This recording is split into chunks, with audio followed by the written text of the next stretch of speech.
Dios les bendiga, mis hermanos. Hoy continuamos con nuestra serie de nuestra confesión de fe.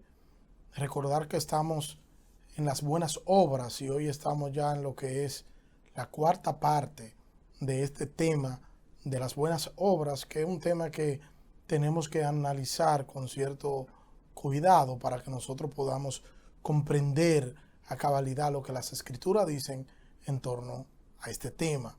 Y quiero que veamos de inmediato el texto, el párrafo número 3 de nuestra confesión de fe de las buenas obras. Cito: la capacidad que tienen los creyentes para hacer las buenas obras no es de ellos mismos en ninguna manera, sino completamente del Espíritu de Cristo. Y para que ellos puedan tener esta capacidad, además de las virtudes que ya han recibido, necesitan una influencia del Espíritu Santo mismo para obrar en ellos tanto el querer como el hacer por su buena voluntad. Sin embargo, no deben volverse negligentes por ello, como si no estuviesen obligados a cumplir el deber alguno aparte de un impulso espiritual, sino que deben ser diligentes en avivar la gracia de Dios que está en ellos. Es interesante todo este texto que venimos analizando desde la semana pasada, la capacidad que tiene cada creyente para hacer las buenas obras. No podemos llegar al punto de mofarnos, no podemos llegar al punto de engrandecernos, de creernos que somos superiores a los demás por el obrar, porque este obrar no depende de nosotros, sino que el Espíritu de Dios coloca en nosotros el querer como el hacer por su buena voluntad. Nosotros necesitamos esa capacidad dada por el Espíritu Santo a cada creyente, y sin esa capacidad nosotros no seríamos absolutamente nada. Tenemos y necesitamos esa capacidad y necesitamos esas virtudes dadas por Dios a los creyentes, y necesitamos esa influencia dentro de nosotros, ese ser morada de Dios. Nosotros somos morada de Dios, nosotros somos morada del Espíritu Santo, y como tal el Espíritu Santo mora en nosotros, y como mora en nosotros el Espíritu Santo nos dirige, nos guía, siendo nosotros morada de Dios, siendo nosotros templo del Espíritu Santo. Y Él es quien hace en nosotros, quien coloca en nosotros el querer, así como el hacer por su buena voluntad. A todo esto, aquí hay una tensión, porque esto es real, pero también lo segundo. ¿Y qué es lo segundo? Bueno, que no nos debemos sentar, bueno, que pase lo que Dios quiera, porque al final, como quiera, va a pasar lo que Dios quiera. Esa es la posición de algunos. No, nosotros no podemos ser negligentes. Nosotros tenemos que entender que tenemos una obligación a nosotros cumplir nuestra parte, que aparte de lo que es el impulso especial del Espíritu Santo, yo tengo el deber a lo que se llama la responsabilidad humana de yo ser negligente en yo avivar eso que Dios ha colocado en mí. Dios me ha dado el don, Dios me ha dado el talento, y yo tengo que avivarlo, y ese es mi compromiso, de yo avivar eso que el Espíritu Santo ha colocado dentro de mí. Decir esto entonces, que la práctica de las obras, o practicar las obras, es un enfoque necesario para nosotros. Tenemos que entender que no es solo que podamos saber que nosotros fuimos creados para hacer buenas obras. Eso no es suficiente, reconocer eso. No es suficiente con yo reconocer dónde las escrituras dicen esto. No, donde las escrituras nos mandan a hacer esto. No es suficiente. Tenemos que vivir conforme a esto. Y es el vivir, el conocer y el vivir lo que nos va a hacer a nosotros, creyentes, llevar a la práctica nuestras palabras. Y es ahí donde está el gran problema, donde nosotros llevar a la práctica lo que nosotros decimos. Es fácil nosotros decir un sinnúmero de cosas, es fácil nosotros poder querer aplicarle a otro algo, pero de ahí a la práctica son dos cosas diferentes. Por eso tiene que haber una dicotomía entre lo que yo digo y lo que yo hago. Y es y a veces resulta tan difícil llevar la palabra a la práctica, porque muchas veces actuamos con hipocresía y cuando decimos digo, no es digo, es Diego. Y lo hacemos de manera intencional para nosotros cuidarnos y para nosotros poder tener una imagen, vender una imagen de nosotros que muchas veces no es la correcta. Llevar la palabra a la práctica es ser cristiano. Tener una sola palabra es ser cristiano. Decir una cosa y hacer esa cosa a la que yo estoy haciendo alusión o a la que yo he dicho, eso es ser cristiano. Mi accionar debe llenar la mente del inconverso de un Dios inmenso y de un Dios transformador. O sea, yo debo lograr que mi accionar, que mi forma de vivir, que esa acción pueda el inconverso ser impactado por ella y pueda ver a Dios en mi vivir, en mi accionar. El apóstol Pablo dice en la segunda carta a los Corintios, que lo estuvimos viendo en el estudio de la semana pasada, vimos cómo el apóstol Pablo no estaba enfocado en créditos personales, él no estaba enfocado en buscar créditos para sí mismo, crédito para él. Sabía que si Dios no le había dado nada, él no podía hacer nada, porque todo cuanto tenía dependía de Dios. Nada podía haber hecho. Pero él dice claro que lo que había hecho era por pura gracia y por pura misericordia de Dios. Cuando nosotros estamos ante las distintas situaciones de la vida, debemos nosotros entender esto. Hacemos lo que hacemos por la capacidad que el Señor nos ha dado. Es por el Señor en nosotros, es por la capacidad que el Señor nos ha dado, no porque nosotros tengamos algo bueno meramente que ha salido de nosotros y podemos mofarnos de eso. No, nuestro Dios nos ha dado dones, nos ha dado talento y ha colocado en nosotros el querer como el hacer por su buena voluntad. No somos nosotros, no es por nosotros, es por el Señor. No son mis emociones las que deben primar, es la gloria de Dios. Y cuando yo voy a obrar, yo debo pensar en Cristo, no debo reaccionar por lo que se me diga.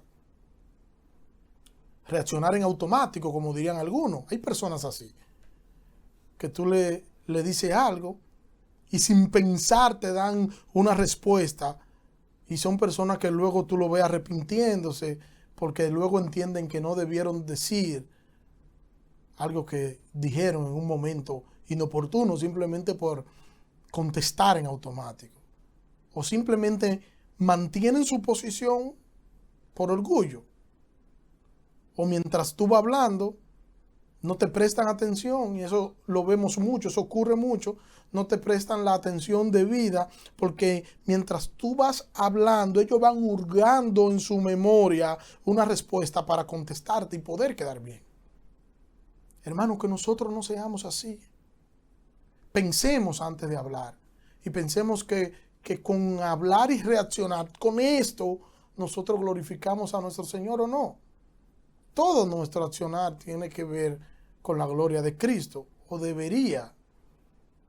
Nosotros debemos meditar y que la meta sea nosotros parecernos a Cristo en nuestra respuesta. O sea, que tu respuesta a cualquier situación de la vida, a cualquier crítica, a cualquier cosa que tú estés enfrentando, que tu respuesta sea una respuesta conforme a la voluntad del Señor y que sea una respuesta para dar gloria al Señor.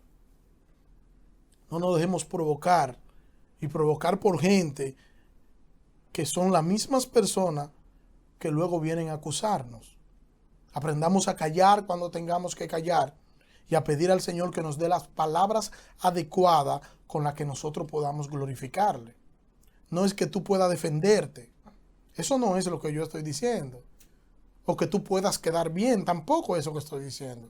Es que tú puedas glorificar al Señor y que su nombre sea exaltado con tu accionar. Tu accionar debe apuntar a la gloria de Dios. Tus palabras, tus accionar, tu forma de cómo tú comportarte, de cómo tú socializar, de cómo tú estudiar, de cómo cocinar, de cómo trabajar, de cómo dirigirte hacia los demás.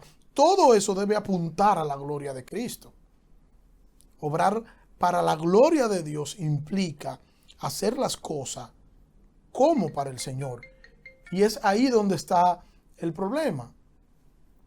Hacer las cosas para la gloria del Señor, pero no solo hacerlo para la gloria del Señor, porque fuera simple yo decir, bueno, es solo para la gloria del Señor y yo me voy a esforzar para yo hacerlo para la gloria del Señor. No, es que aún es para la gloria del Señor. Yo necesito la ayuda del Señor para yo poder hacer lo que yo tengo que hacer. Mire el texto de Filipenses, Filipenses capítulo 2, versículo 12 y versículo 13. Así que, amados míos, tal como siempre habéis obedecido, no solo en mi presencia, sino ahora mucho más en mi ausencia, ocupaos en vuestra salvación con temor y temblor, porque Dios es quien obra en vosotros tanto el querer como el hacer para su beneplácito. La Reina Valera dice, para su buena voluntad. Primero Pablo habla de la fidelidad de los filipenses al cumplir los mandamientos bíblicos que ya él le había enseñado. Y luego le dice que se ocupen en su salvación con temor y con temblor. Ocúpense en su salvación con temor y temblor. El verbo que se traduce aquí para ocupaos significa trabajar en algo sin interrupción hasta terminarlo por completo. Es evidente, entonces, que Pablo no está hablando aquí de que la salvación es por obra. Ni está diciendo el apóstol Pablo que debemos hacer lo que nos corresponde hacer para nosotros ser salvos. No. Nosotros no vamos a hacer algo que pueda hacernos merecedor de la gracia de Dios. Nosotros no podemos aportar a la salvación. Nosotros no podemos aportar un extra, no. No lo vamos a lograr, no lo vamos a conseguir, porque la salvación es por pura gracia. Ni se vende, ni se compra. Mire cómo dice Filipenses capítulo 2, versículo 8 hasta el versículo 10. Porque por gracia habéis sido salvos por medio de la fe. Y esto no de vosotros, sino que es don de Dios. No por obras, para que nadie se gloríe. Porque somos hechura suya, creados en Cristo Jesús, para hacer buenas obras, las cuales Dios preparó de antemano para que anduviésemos en ella. Dios preparó de antemano. La salvación es dada por Dios. ¿Sobre qué base, pastor, es dada la salvación por Dios? Bueno, sobre la base de la persona y la obra de Jesucristo. Y la manera de recibir el don de la vida eterna, esto es posible solo por medio de la fe. El hombre no puede ganar, el hombre no puede merecer la salvación. Por eso, cuando dice el apóstol Pablo aquí, ocupaos en vuestra salvación con temor y temblor, Pablo no se está refiriendo a la salvación por obra. No es eso lo que el apóstol Pablo está enfocando allí, porque de entrada nosotros no podemos ocuparnos por mantener algo que nosotros no podemos ganar ni podemos merecer, sino que nos fue dado de manera gratuita, algo que no depende de nosotros, sino que depende de Dios. Por eso la salvación no es por obra, y el apóstol Pablo no está hablando de ese tema aquí. Yo no puedo hacer nada que me pueda hacer merecedor de ese favor divino. Yo soy salvo porque Jesucristo pagó mi deuda. Ya Él pagó por mí y ahora yo soy justificado por su justicia. Y mi expediente es cambiado por el expediente suyo. Entonces, ¿a qué se refiere el apóstol Pablo? A la responsabilidad que tiene el creyente de obedecer en su proceso de santificación. Es a eso que el apóstol Pablo se está refiriendo. Repito, el apóstol Pablo se está refiriendo a la responsabilidad que tiene el creyente de obedecer en su proceso de santificación. Y hay personas que con este texto han querido hacer una doctrina para poder tener una base y ellos decir que la salvación hay que ganársela. Porque mira lo que está diciendo el apóstol Pablo, pero Pablo no está hablando del tema de la salvación, sino de esta responsabilidad que tiene que tener tú, que debo tener yo, de obedecer en el proceso de santificación en el que nosotros como creyentes nos encontramos. Primera carta a los Corintios, capítulo 9, versículo 24 al versículo 27. ¿No sabéis que los que corren en el estadio, todo en verdad corren, pero solo uno obtiene el premio? Corred de tal manera que ganéis. Y todo el que compite en los juegos se abstiene de todo. Ellos lo hacen para recibir una corona corruptible, pero nosotros una incorruptible. Por tanto, yo de esta manera corro, no como sin tener meta. De esta manera peleo, no como dando golpes al aire, sino que golpeo mi cuerpo y lo hago mi esclavo. No sea que habiendo predicado a otro, yo mismo sea descalificado. Es un proceso, está presentando, y Pablo está aquí haciendo un símil, una comparación, un proceso en el que él compara a estos atletas que se preparaban en ese tiempo, y él está haciendo una comparación con ellos y cómo él debe ahora prepararse y estar dispuesto a sacrificar su cuerpo y sus deseos por la santificación. O sea, con mira a lo que es la santificación. Primera de Corintios capítulo 15, versículo 58. Por tanto, mis amados hermanos, está firme, constantes, abundando siempre en la obra del Señor, sabiendo que vuestro trabajo en el Señor no es en vano. La esperanza de la resurrección hace que todo esfuerzo en la obra del Señor valga la pena. Recuerden que este capítulo 15, Pablo está hablando de esto, de la esperanza de la resurrección. Todo esfuerzo será recompensado al creyente. Tu obra será recompensada, tu obrar será recompensado. Recibiremos premios del Señor por nuestro obrar. Nuestro trabajo no será un trabajo que quedará perdido. No, tendremos nuestra paga. El Señor nos salvó, nos justificó en Jesucristo y nos promete darnos recompensa por nuestro trabajo. Dígame si eso no es glorioso.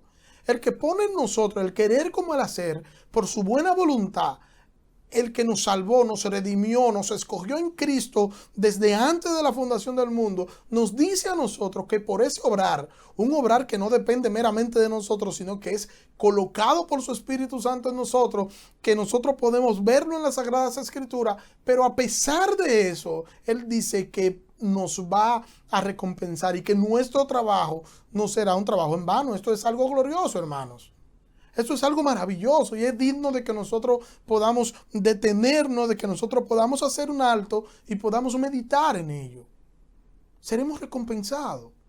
No importa lo que tú estés haciendo, no importa en las condiciones en las que tú estés haciendo, tú serás recompensado por el Señor cuando tu obrar es un obrar para la gloria de Dios, cuando tu obrar es el obrar que el Señor ha dejado en las Sagradas Escrituras, cuando tu obrar tiene un enfoque, y claro, un enfoque en el Señor. La segunda carta a los Corintios, capítulo 7, versículo 1.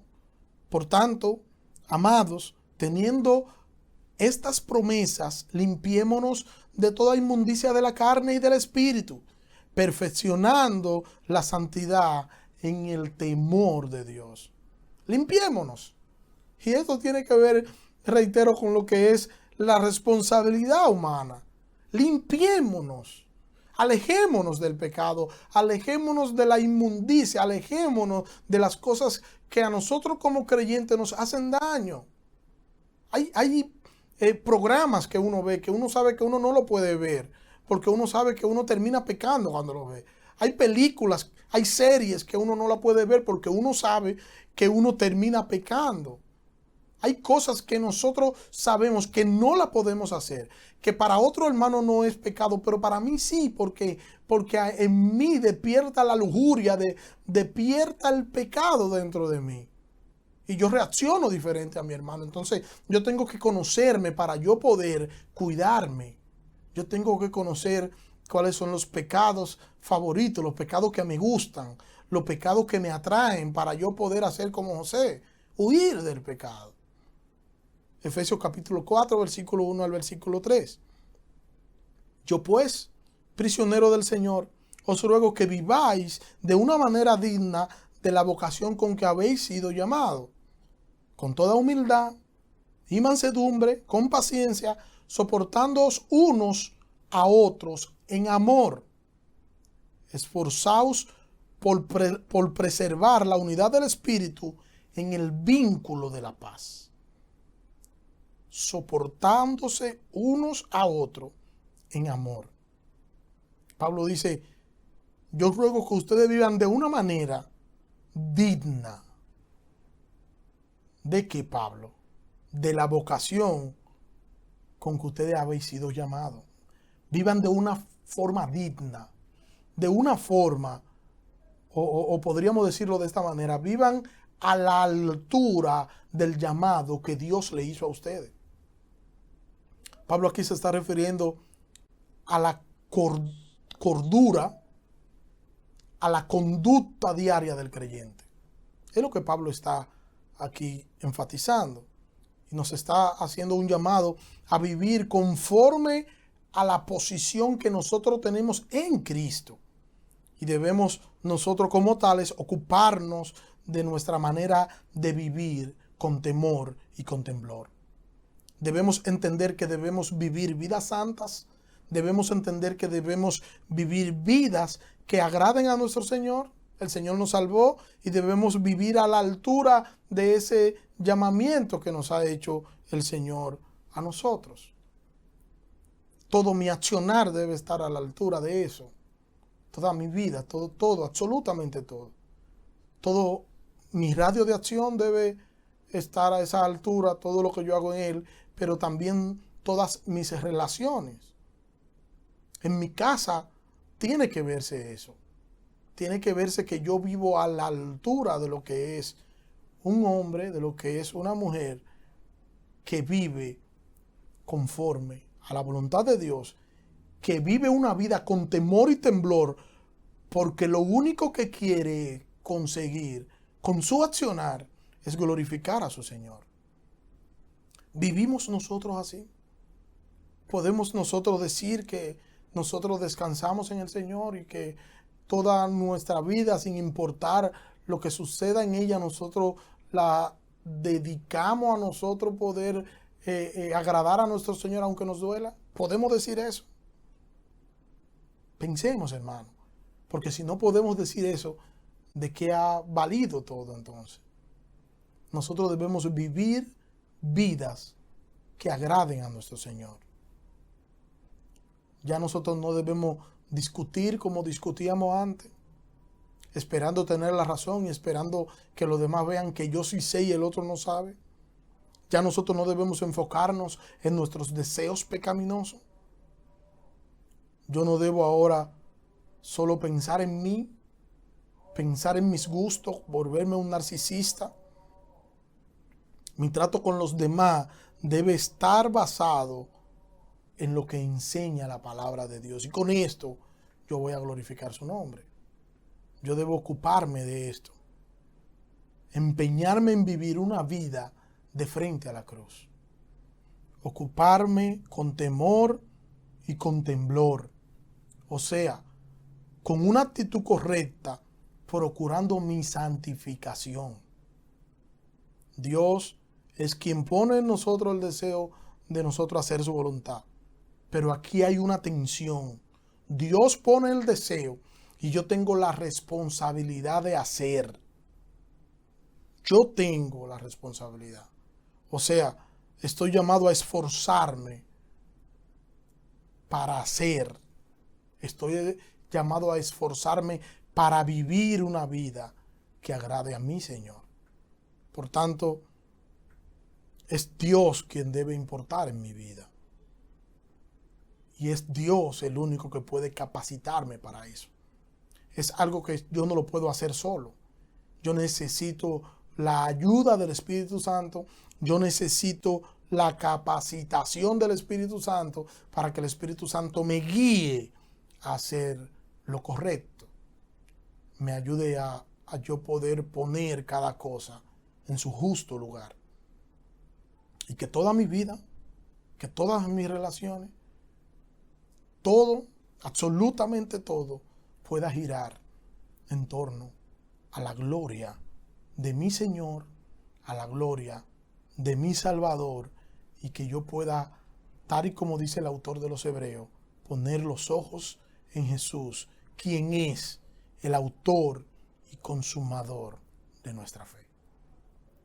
La capacidad que tienen los creyentes para hacer buenas obras no es una capacidad que sale de ellos mismos, sino que es completamente dada por el Espíritu Santo de Cristo. Y para ellos poder tener esta capacidad, además de todas las virtudes que ya han recibido, ellos necesitan una influencia real del mismo Espíritu Santo para obrar en ellos tanto el querer como el hacer por su buena voluntad. Sin embargo, no debemos volvernos negligentes, no debemos ser perezosos, no debemos simplemente quedarnos tranquilos a esperar qué va a suceder. No, nosotros no debemos hacer eso, nosotros estamos obligados, nosotros deberíamos estar obligados a nosotros cumplir con nuestra parte, que aparte de ese impulso del Espíritu Santo, yo debo entender que yo debo ser diligente en yo avivar la gracia de Dios que está en mí. Tú tienes el compromiso, mi querido hermano, de tú avivar la gracia de Dios que está en ti. Dios te bendiga.